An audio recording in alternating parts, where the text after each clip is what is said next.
Hello ಸ್ನೇಹಿತರಿಗೆ ಎಲ್ಲರಿಗೂ ನಮಸ್ಕಾರಗಳು. ನನ್ನ ಹೆಸರು ಶಿವಾನಂದ್. ನಾನು ನಿಮಗೆ ಈಗ ಒಂದು ಹೊಸ ಅವರದ ಒಂದು ಪುಸ್ತಕದ ಬಗ್ಗೆ ಮಾಹಿತಿ ಕೊಡುತ್ತದೆ. ಅದರ ಹೆಸರು ಫಿಯರ್, ಭಯ ನಮಗೆ ಯಾಕೆ ಬರುತ್ತೆ, ಅದನ್ನು ಯಾವ ರೀತಿ ನಾವು ಕರಗಿಸಬೇಕು ಅನ್ನೋದನ್ನು ಹೊಸರವರು ಈ ಪುಸ್ತಕದಲ್ಲಿ ತುಂಬ ಚೆನ್ನಾಗಿ ವಿವರಿಸಿದ್ದಾರೆ. ಭಯ ಯಾಕಕ್ಕಂತಂದರೆ ಒಂದನೇದ್ದು ಸಮಯ ಇಸ್ಕೊಲ್ ಟು ಸಾವು, ಅಂದರೆ ಸಮಯ ಇಲ್ಲದಕ್ಕೆ ಸಾವೇ ಇಲ್ಲ. ಈ ಸಮಯದ ಭೂತಕಾಲ, ವರ್ತಮಾನ ಕಾಲ ಮತ್ತು ಭವಿಷ್ಯತ್ ಕಾಲ, ಈ ಸಮಯ ಇಲ್ಲ. ಈ ಸಮಯ ಇಲ್ಲಕ್ಕಂದರೆ ಸಾವಿಲ್ಲ, ಅಮರತ್ವ ಇದೆ.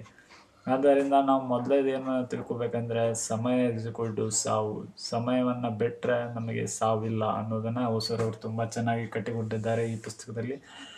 ಅದೇ ರೀತಿ ನಾನು ಇನ್ನೊಂದು ನಾನು ಅನ್ನೋದನ್ನ ಒಂದು ಕಲ್ಪನೆ, ಅಂದರೆ ನಾವು ಏನು ಶರೀರ ಇದು ಇರಲ್ಲ, ಇದು ಒಂದು ಕಲ್ಪನೆ ಅಂತ ಅವರು ಹೊಸರವರು ಹೇಳ್ತಾರೆ. ಅಂದರೆ ನಾವು ಈ ಕಲ್ಪನೆ ಬಿಟ್ಟಿದ್ರೆ ಮಾತ್ರ ನಾವು ಒಂದು ಭಯದಿಂದ ದೂರ ಆಗ್ಬೋದು ಅನ್ನೋದನ್ನು ಹೊಸರವರು ತಿಳಿಸಿದ್ದಾರೆ. ಅಂದರೆ ನಾನು ಅನ್ನೋದು ಕಲ್ಪನೆ, ಮತ್ತು ಇದೊಂದು ರೀತಿ ನಾನು ಅನ್ನೋದು ಒಂದು ಜೈಲ್ ಇದ್ದಂಗೆ. ಆ ರೀತಿ ನಾವು ಈ ಜೈಲ್ ಬಿಡಬೇಕಾಗುತ್ತೆ ಅನ್ನೋದು ಅಂತ ಹೇಳ್ತಿದ್ದಾರೆ.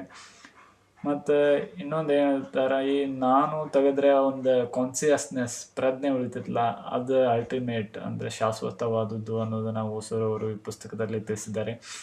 ಮತ್ತು ಇದೇ ರೀತಿ ಮುಂದೆ ಹೋಗ್ತಾ ಅವರು ಏನು ಹೇಳ್ತಾರೆ ಅಂದರೆ, ಈ ಭಯ ಐತಲ್ಲ, ಈ ಭಯ ನಾವು ಒಪ್ಕೊಂಡು ಬಿಡ್ಬೇಕು, ನಾವು ಅದರ ಜೊತೆ ಹೋರಾಟ ಮಾಡಬಾರ್ದು ಅನ್ನೋದನ್ನು ಹೊಸರವರು ತಿಳಿಸಿದ್ದಾರೆ. ಅಂದರೆ ಅದರ ಜೊತೆ ನಾವು ಯುದ್ಧಕ್ಕೆ ಇಳಿಬಾರ್ದು, ಸ್ವೀಕಾರ ಮಾಡಬೇಕು.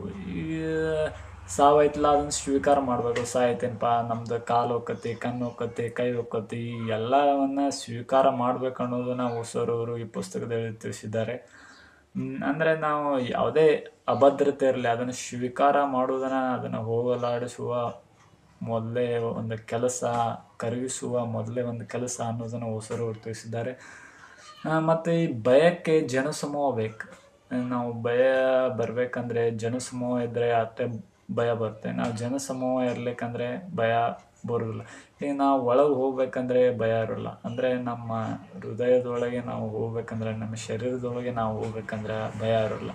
ಯಾವಾಗ ನಮಗೆ ಇನ್ನೊಬ್ಬ ವ್ಯಕ್ತಿ ಕಾಣ್ತಾನಲ್ಲ, ಜನಸಮೂಹ ಕಾಣ್ತೈತಲ್ಲ, ಅವಾಗ ನಮಗೆ ಭಯ ಅನ್ನೋದು ಬರುತ್ತೆ ಅನ್ನೋದನ್ನು ಹೊಸರವರು ತಿಳಿಸಿದ್ದಾರೆ ಈ ಪುಸ್ತಕದಲ್ಲಿ. ಭಯ ಒಳಗೆ ಅದು ಬೆತ್ತಲೆ ಆಗಿ ಒಳಗೆ ಹೋದಾಗ ಮಾತ್ರ ಭಯ ಹೋಗುತ್ತೆ. ನಾವು ಬೆತ್ತಲೆ ಆಗಿ ಒಳಗೆ ಹೋಗಬೇಕು. ಎಲ್ಲ ಇನ್ಸೆಕ್ಯೂರಿಟಿ ಐತಲ್ಲ, ಅದನ್ನು ನಾವು ಎಕ್ಸ್ಪೆಕ್ಟ್ ಮಾಡ್ಕೊಂಡು ಒಳಗೆ ಹೋಗಬೇಕು ಅನ್ನೋದನ್ನು ಹೊಸರವರು ಈ ಪುಸ್ತಕದಲ್ಲಿ ತುಂಬ ಚೆನ್ನಾಗಿ ಕಟ್ಟಿಕೊಟ್ಟಿದ್ದಾರೆ. ಅದೇ ರೀತಿ ಈ ಪುಸ್ತಕದಲ್ಲಿ ಹಲವಾರು ರೀತಿ ಯೇಸು ಕ್ರಿಸ್ತ ಇರ್ಬೋದು, ಬುದ್ಧ ಇರ್ಬೋದು, ಆ ಉದಾಹರಣೆ ಒಂದು ಸಮೇತ ಹೊಸರವರು ವಿವರಿಸಿದ್ದಾರೆ. ಒಂದು ತುಂಬ ಅದ್ಭುತವಾದ ಪುಸ್ತಕ ಅಂತ ಹೇಳ್ಬೋದು. ಖಂಡಿತ ಇದನ್ನು ಕೊಂಡೋದ್ರೆ ನಿಮಗೆ ಏನಾರ ಭಯ ಇತ್ತು ಅಂದರೆ ಜೀವನದಲ್ಲಿ, ಈ ಪುಸ್ತಕ ಅದ್ಭುತವಾದ ಪುಸ್ತಕ ಅಂತ ಹೇಳ್ಬೋದು. ಎಲ್ಲರಿಗೂ ನಮಸ್ಕಾರ, ಎಲ್ಲರಿಗೂ ಧನ್ಯವಾದಗಳು.